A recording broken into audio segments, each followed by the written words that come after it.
Hey everyone, so today I'm going to do a little review on my 2019 Tesla Model 3.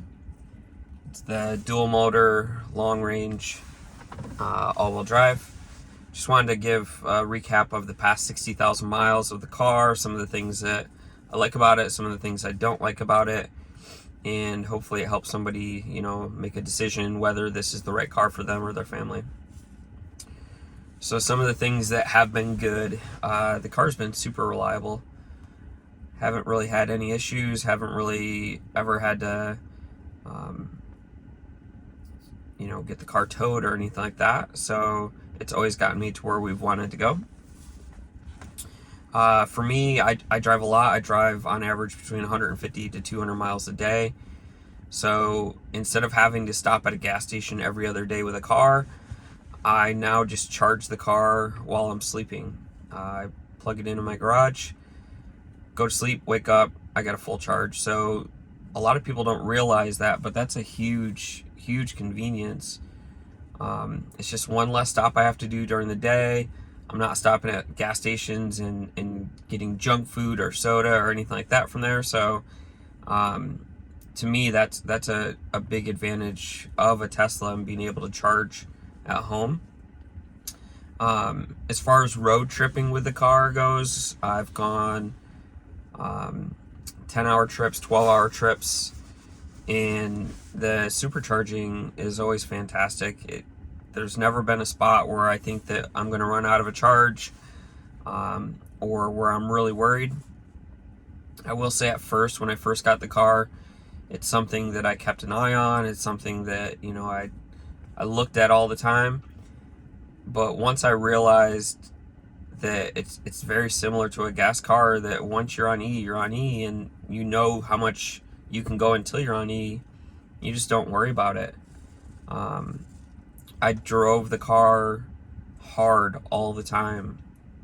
And by hard, I don't mean I was racing or anything like that, but I never really was concerned about energy consumption.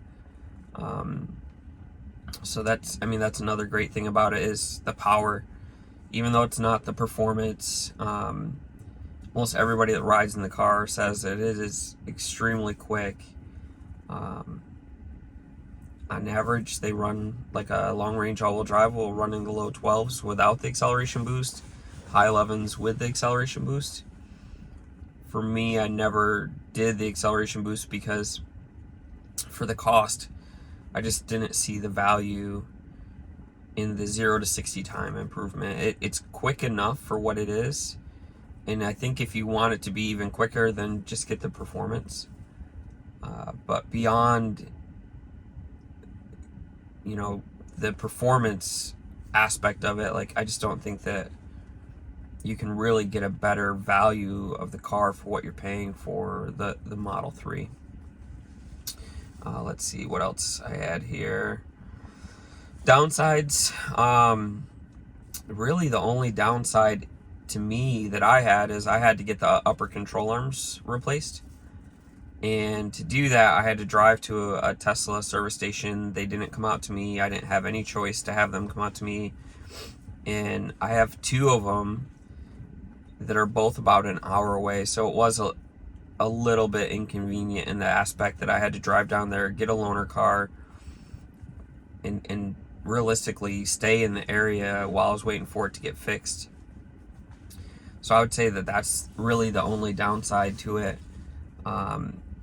Beyond that, the paint is soft. It's like a lot of modern cars. So I would recommend getting a Clear Bra paint protection film. It's going to protect the front end of these cars because the way that the bumper is shaped, it just attracts rock chips. So that's the only thing I would recommend, is that you get the front end of the car PPF, paint protection film on it. Besides that, the car's held up. Tires, it does eat through tires more than like a standard car, I think, just because of the weight of it. I just put my third set of tires on at 60,000 miles, so about 30,000 miles for a set of tires, which isn't bad given the performance of what this car does. So if I were to give any advice, I would say if you can charge the car at home, if it's convenient for you to charge the car at home, if you have a 220 volt outlet to charge the car at home, I would absolutely get a Model 3. And after 60,000 miles, I haven't had any issues, so I wouldn't be concerned with mileage either. So, you know, if you find one that has a little bit higher mileage, it's like any other car. Oh, and the other thing is brake pads in maintenance. There's no oil changes. There's no anything like that. So brake pads will last 150, 200,000 miles. You rarely ever use the brake pads as long as you have regenerative braking turned on.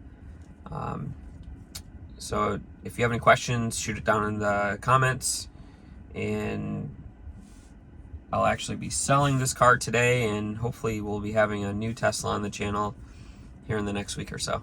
Thanks, guys. Have a great day.